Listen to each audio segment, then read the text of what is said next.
Assalamualaikum warahmatullahi wabarakatuh. Bagaimana kabarnya rekan-rekan mahasiswa? Alhamdulillah baik ya. Walaupun masih dengan keadaan kita belum bisa tatap muka secara langsung, paling tidak di sini saya berharap rekan-rekan mahasiswa yang berada di rumah ataupun berada dimanapun berada, saya berharap dalam keadaan baik dan sehat selalu. Ya, rekan-rekan mahasiswa semuanya, di sini saya ingin melanjutkan terkait dengan materi selanjutnya, yaitu di tema terkait wawancara kerja. Kalau kemarin kita sudah membahas di komunikasi bisnis, itu terkait dengan bagaimana kita membuat surat lamaran pekerjaan, lalu bagaimana kita membuat kurikulum vitae. Yang ketiga di sini, setelah kita membuat itu, biasanya ketika sesuai dengan yang diharapkan di perusahaan, biasanya kita dipanggil untuk melakukan wawancara kerja. Dan di sini saya ingin membahas terkait tema itu. Wawancara kerja.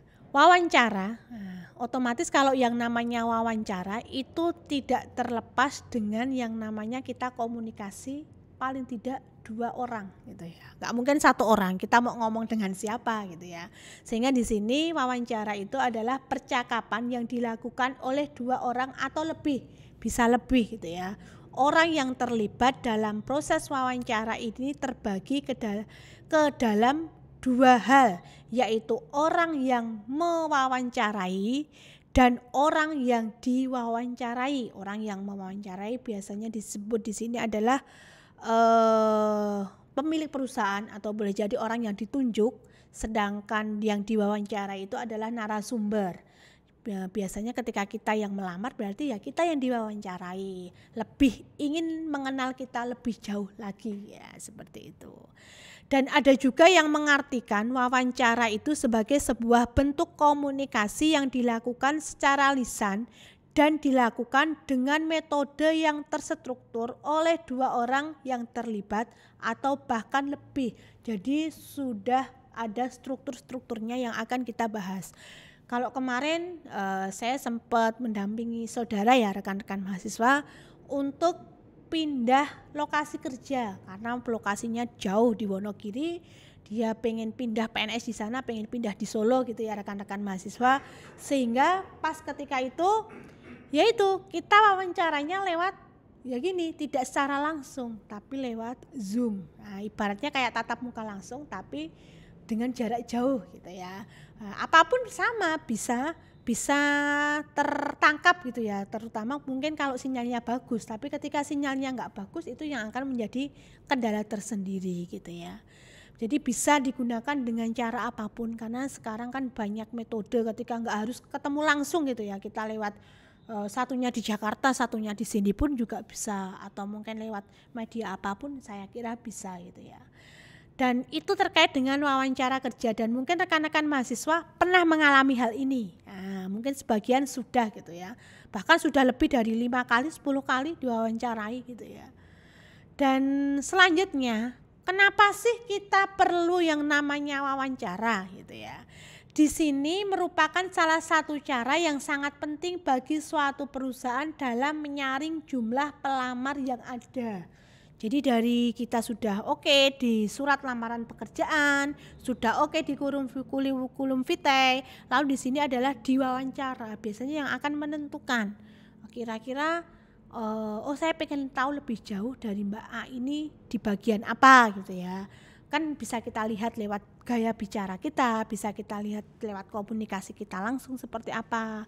Itu salah satunya. Dan arti pentingnya wawancara itu adalah mempersiapkan diri untuk dapat memberikan kesan dan meyakinkan pewawancara atau yang menginterview terhadap segala kemampuan yang kita miliki. Kalau kemarin mungkin hanya lewat tulisan atau mungkin lewat email kita membuat lamaran, tapi dari kita wawancara ini kita bisa meyakinkan kalau saya itu mampu, kalau saya itu layak untuk bekerja di perusahaan yang Bapak pimpin di sana. Informasi tentang pelamar yang dapat diperoleh dari wawancara kerja adalah biasanya ketika kita sudah melakukan wawancara, hal yang ingin didapatkan itu adalah kemampuan. Dia punya kemampuan apa? Dia punya wawasan seperti apa? Bahkan bisa dilihat terkait dengan kepribadiannya, pola pikirnya, penampilan fisiknya seperti apa, etika ya. Ini ternyata attitude etika itu ternyata sangat penting gitu ya. Bagaimana sikap kita ketika pas diwawancarai, bagaimana sikap kita ketika pas kita menjawab pertanyaan dan sebagainya. Bagaimana kita terakhir adalah kemampuan berkomunikasi. Nah, jangan-jangan kita malah takut, bahkan grogi, atau bahkan kita malah pingsan. Nah, itu ada ya yang tipe-tipe seperti itu, sehingga harapannya bagaimana hal-hal itu bisa kita minimalisir ketika kita ada wawancara kerja. Aspek-aspek kepribadian yang perlu diperhatikan ketika kita pas wawancara kerja. Yang pertama adalah penampilan. Ternyata rekan-rekan mahasiswa, penampilan itu menjadi tolak ukur dari seseorang. Bukan berarti bajunya harus baru, itu tidak. Atau boleh jadi kita, wah besok saya wawancara, saya tak ke salon dulu. Tidak seperti itu, tapi di sini adalah penampilan kita terkait dengan mungkin cara kita berpakaian, kerapiannya seperti apa, terus terkait dengan penampilan yang kita lihat dari atas ke bawah gitu ya. Dalam istilah lain mungkin, ya mosok ketika kita wawancara kita pakai celana jeans, itu kan juga kurang sesuai gitu ya, sehingga kita sesuaikan di sana. Itu adalah penampilan fisik. Nah, penampilan yang bisa kita lihat. Yang kedua, gerak-gerik dan sopan santun itu ternyata juga akan berpengaruh. Yang ketiga, nada suara. Ketika kita berbicara jangan sampai kita malah getak-getak atau dengan bahasa keras gitu ya. Yang keempat adalah rasa percaya diri. Nah, bisa dilihat orang itu percaya diri enggak ya ketika berhadapan dengan orang baru, atau mungkin berhadapan dengan orang yang tidak kita kenal, berhadapan dengan sesuatu yang mungkin kalau kita mungkin berhadapan dengan pacar kita ya, boleh jadi akan grogi ya. Itu bagaimana? Itu bisa kita lihat ya rekan-rekan mahasiswa terkait dengan kalau kita hubungannya sama lamaran pekerjaan di sini, kita membuat wawancara di sini adalah bagaimana kita bisa menumbuhkan percaya diri kita gitu ya. Kelima adalah inisiatif. Nah, ternyata juga perlu. Ketika saya nanti seperti ini, saya harus seperti apa? Inisiatif saya seperti apa? Jangan sampai malah diem saja, atau bahkan malah wes nggak jadi, saya tak keluar. Nah, jangan sampai seperti itu. Keenam adalah kebijaksanaan. Ketujuh adalah tanggap dan kerjasama. Pastinya nanti di wawancara ada poin-poin kira-kira yang menjerumus ke dia itu bisa nggak sih diajak kerja tim, dia bisa nggak sih dibawa ke sini, atau boleh jadi yang terakhir adalah ekspresi wajah. Nah, itu ternyata hal yang sangat penting, jangan sampai kita cemberut atau bahkan malah ketika diajak bicara malah menunduk. Nah, itu hal-hal yang harus kita hindari. Kesembilan, kemampuan berkomunikasi. Kesepuluh, sikap terhadap pekerjaan. Yang ke-11 adalah selera humor. Ini biar nggak nervous. Biasanya dihubungkan dengan kayak ngobrol biasa gitu ya, ngobrol santai. Nah, boleh jadi ada selingan-selingan humor gitu ya. Selanjutnya adalah terkait dengan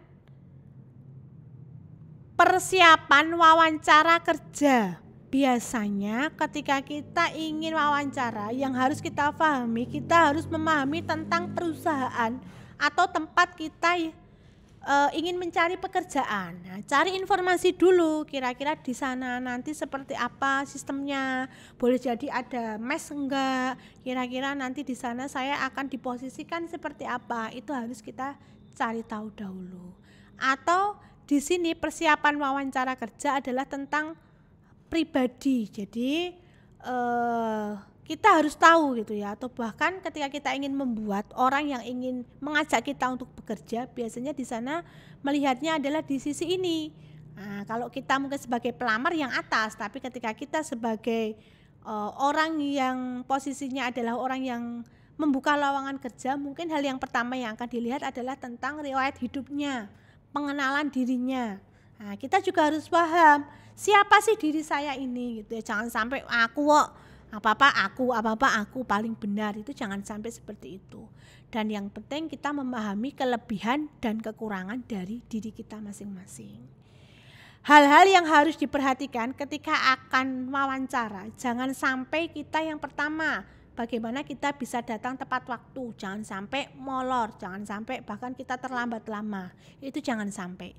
Yang kedua, bersikap yakin. Nah, keyakinan itu ternyata penting ya rekan-rekan mahasiswa. Yakin kalau saya mampu, yakin dengan kalau saya nanti bisa melewati wawancara ini. Ketiga, hal-hal yang mendukung dalam proses kita wawancara, biasanya penghargaan, sertifikat, silahkan untuk disiapkan. Keempat, berpakaian yang rapi dan sopan. Kelima, bersikap tenang, jangan grogi itu tadi. Keenam, tersenyum, tapi juga bukan berarti saya menulisnya terus jangan sampai kita senyum terus-menerus gitu ya, nanti pikirannya berbeda gitu ya. Nah, tersenyumlah, jadi melakukan sesuatu yang membuat orang itu adem gitu ya. Selanjutnya adalah etika wawancara kerja. Jadi ketika kita akan wawancara kerja, pastinya di sana ada etika-etika yang harus kita miliki. Nah, yang harus rekan-rekan mahasiswa miliki. Yang pertama adalah berpenampilan yang sesuai, jangan berlebih-lebihan. Yang kedua, sapa petugas, jadi grapyak lah bahasanya seperti itu. Dengan siapa kita harus ramah, harus grapyak.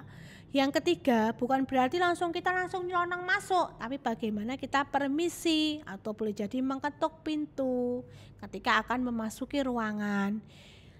Lalu selanjutnya ini ada beberapa hal ya, tas tidak diletakkan di bahu, jangan langsung duduk, tapi setelah dipersilahkan baru kita duduk. Beri salam dan jabat tangan, kalau di sini mungkin sekarang yo dengan begini gitu ya. Atau boleh jadi di sini lakukan kontak mata dengan pewawancara, ditatap matanya gitu ya.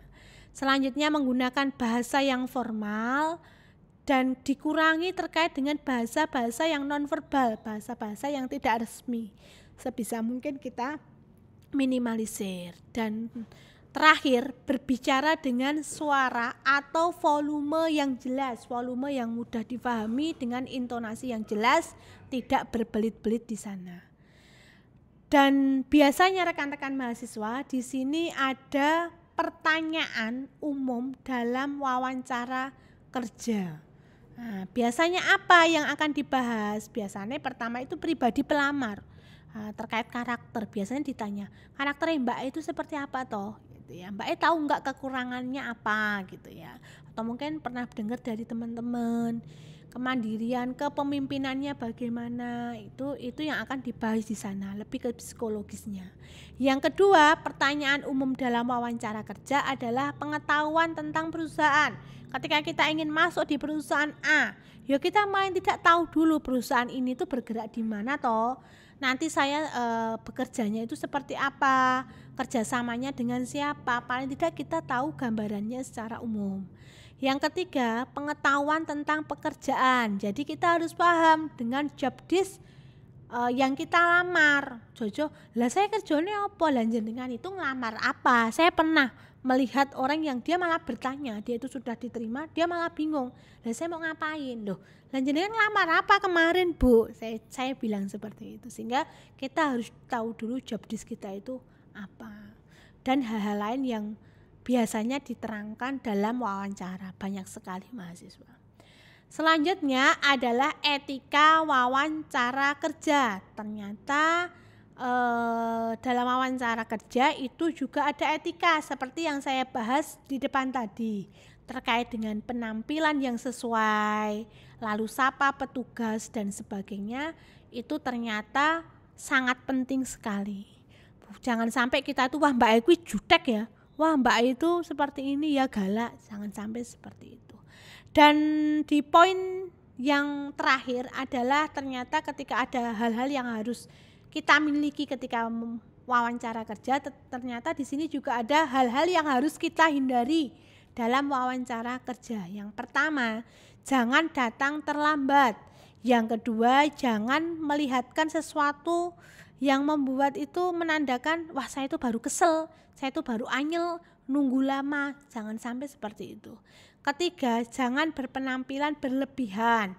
Mungkin kayak wong arep kondangan, jangan seperti itu, disesuaikan dengan ya kita di mana toh. Kalau kita melamar kerja ya se rapi mungkin, tapi jangan sampai berlebihan. Kita punya gelang dipakai semua. Ya itu bukan menjadi sesuatu pokok yang harus ada di sana itu ya. Yang selanjutnya jangan mengajak teman. Boleh sih kalau sampai depan, tapi kalau masuk jangan sampai mengajak teman. Yang kelima, jangan membungkuk atau menundukkan kepala. Jadi posisinya itu kita itu harus harus tegap gitu ya. Ketika berbicara ya harus kita tatap mata orang yang kita ajak bicara. Jangan bertopang dagu, jangan sampai malah males-malesan atau mungkin malah ngelentruk. Bahkan ketika kita puasa ada undangan wawancara kerja kita malah tidur di meja. Jangan sampai seperti itu. Dan di sini yang ketujuh, jangan memberi kesan bahwa kita sangat membutuhkan, terlalu ambisius. Itu juga jangan. 8. Jangan emosional. Emosional itu jangan marah-marah. Ke-9, jangan membuka rahasia perusahaan yang lama. Ya, ini yang kadang mahasiswa lupakan ketika saya ngajar di pelajaran, baik itu pengantar manajemen, baik itu biasanya malah dibuka kekurangan di perusahaan yang sebelumnya. Nah itu. Kalau untuk pelajaran sih nggak apa-apa ya, tapi kalau saya melihat boleh jadi saya nggak betah di sana karena A, B, C, D, E, F. Nah itu kan juga akan membuka aib di perusahaan tempat kita bekerja yang sebelumnya, kecuali mungkin pihak-pihak tertentu itu nggak masalah ya, yang mungkin akan mendukung di karir kita. Selanjutnya, cara mengenali pekerjaan dan perusahaan. Jadi wawancara perusahaan itu kesempatan yang baik untuk menanyakan secara langsung mengenai pekerjaan. Ditanyakan aja ya hal-hal yang mungkin masih kita ganjel. Bu, tugas saya nanti seperti apa? Nah, atau boleh jadi saya nanti bekerja jam berapa sampai jam berapa. Bu, saya kok bingung hal ini. Silakan untuk ditanyakan di sana. Jadi terkait dengan perusahaan atau job desk yang rekan-rekan mahasiswa mungkin geluti di sana.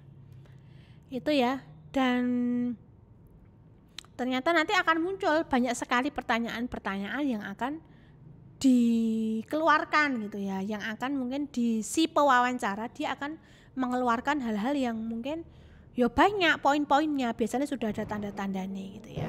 Dan pertanyaan penting dalam wawancara itu adalah berlatihlah menjawab dengan berbagai macam pertanyaan penting. Jangan sampai kita itu diem. Nah dulu saya masih ingat ketika pas ujian skripsi itu, jadi ada temen itu yang dia ketika ditanya di proses sampelnya, pengambilan datanya, analisis datanya, dia tuh cuma diem saja, nggak mengeluarkan sekecap pun kata-kata. Nah, akhirnya kan marah gitu ya, ini tuh mau ujian atau enggak? Nah, jadi akan menimbulkan pertanyaan-pertanyaan yang lain. Ojo-ojo skripsi ini digaweke, ojo-ojo nggak memahami isinya dan sebagainya. Jadi ketika kita diwawancarai ya itu tadi, sebisa mungkin kita menjawab pertanyaan-pertanyaan yang diajukan oleh si penanya tersebut. Dan terakhir adalah ucapan terima kasih. Jadi ketika kita sudah selesai wawancara, jangan lupa kita mengucapkan terima kasih kepada si pewawancara gitu ya. Atau boleh jadi mungkin kalau saya dulu pas ujian skripsi biasanya ngasih tanda terima kasih, ngasih kue atau ngasih apa ya, atau mungkin mengucapkan terima kasih itu sudah cukup. Itu ya rekan-rekan mahasiswa terkait dengan wawancara kerja yang memang ini 3 hal ini di bab sebelumnya, baik itu membuat lamaran kerja, kurikulum vitae, bahkan wawancara kerja ini sangat terkait, sangat berhubungan. Jadi nanti rekan-rekan mahasiswa silakan mencari referensi-referensi lain atau mencari acuan-acuan lain di sana yang bisa untuk menguatkan ketika kita membuat kurikulum vitae, membuat lamaran pekerjaan, kejadian apa yang akan kita hadapi ketika kita wawancara kerja, dan nanti kita akan lanjutkan di LMS ya, baik itu sesi tanya jawab atau mungkin nanti lewat Google Classroom, tugas dari saya terkait bab ini. Nah, mungkin itu saja. Terima kasih atas waktu dan kesempatannya. Selamat beraktivitas teman-teman semua. Saya cukupkan. Wassalamualaikum warahmatullahi wabarakatuh.